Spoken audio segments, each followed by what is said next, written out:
The Chase, Maryland collision is one of the worst wrecks in Amtrak history, which took place on the Northeastern Corridor.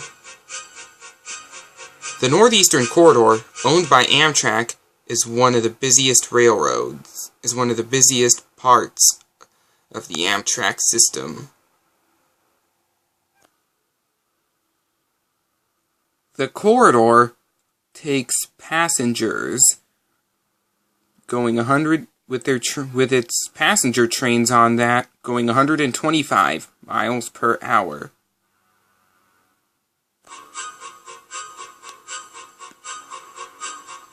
It also takes slower freight trains going from 25 miles an hour to 50 miles an hour.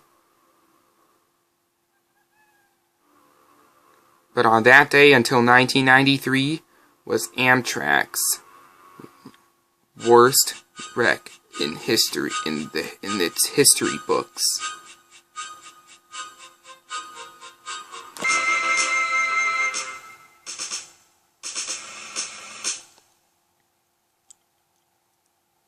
On January 4th, 1987, Amtrak's Colonial, aka Northeast Regional 94, was going to Wilmington, Delaware, with 16 AM fleets, as well as AEM 7900, the prototype, and AEM 7903, which was leading. There were passengers on that train that were coming back to their schools, home from the holidays. But little did the crew know, little did all the passengers and crew know, there was trouble ahead. 3 Conrail B-36-7s were going to a NOLA yard in Harrisburg, and they were heading light. Ricky Lynn Gates, the engineer, and Edward, I like to call Eddie Cromwell,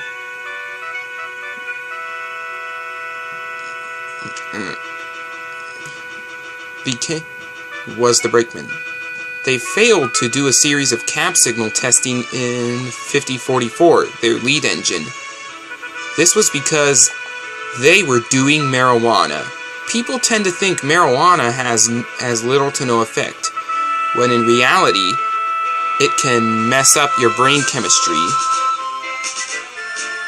It can prove deadly while you're working, even on the railroads.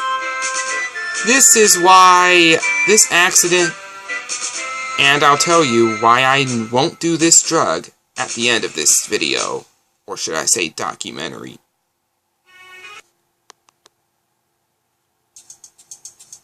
The Conrails were doing 60 miles an hour. The Amtrak train was going 125 miles an hour, and they saw the Conrails on their track, just as the Conrails had seen them.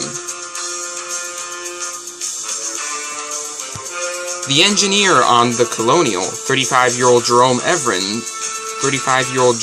Evans, slammed on his brakes,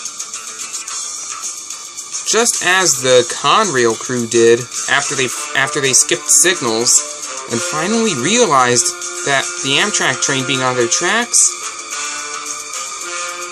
but it was too late. The Conrails slammed into the Amtrak train, and there was twisted metal all over the rails.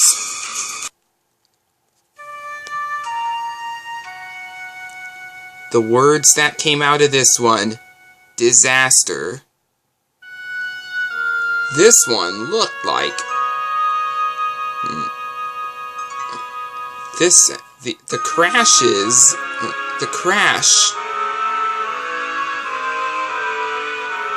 crashed engines and coaches from the disaster were a lot like Mr. Tumnus's house after the White Witch invaded in the movie The Lion, the Witch, and the Wardrobe. Rescuers were on the scene immediately. Or, I correct myself.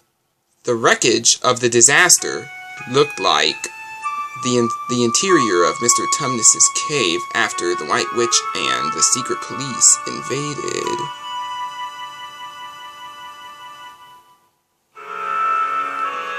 Emergency crews saved the victims that survived the wreck, but 16 died because they were unlucky. The jaws of life, used in automobile wrecks, were useless against the mangled, wrecked coaches. One of the 16 deaths was Jerome Evans. People who survived were asking, why? Why would a wreck like this have to happen? And why?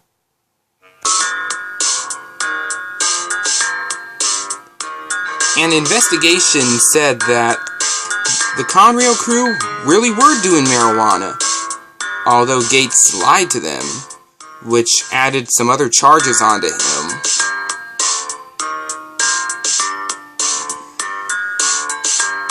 In which Conrail decided to fire both Gates and Cromwell for the disaster. Cromwell and Gates were suspended by Conrail, which is another word for fired, right after the disaster. And Gates was charged with manslaughter by locomotive and some additional charges, as mentioned earlier, for lying to the NTSB. He later was released in 1992. Several years later, McDonough Schools, a theater was opened to honor one of the passengers on board, Cerise Millicent Horn.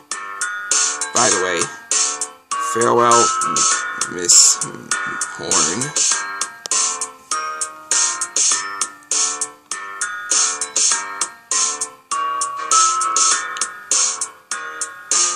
The AEM 7s enjoyed a long 36-year career on Amtrak, until recently were replaced by newer ACS 64s.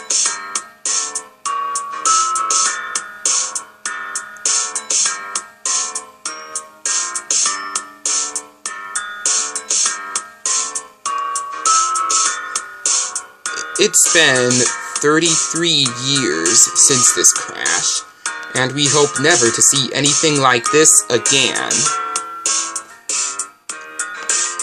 You want to hear something about why I won't do drugs in the future? It's because of this accident, which is why I never do drugs. That's all for now, folks. Until next time.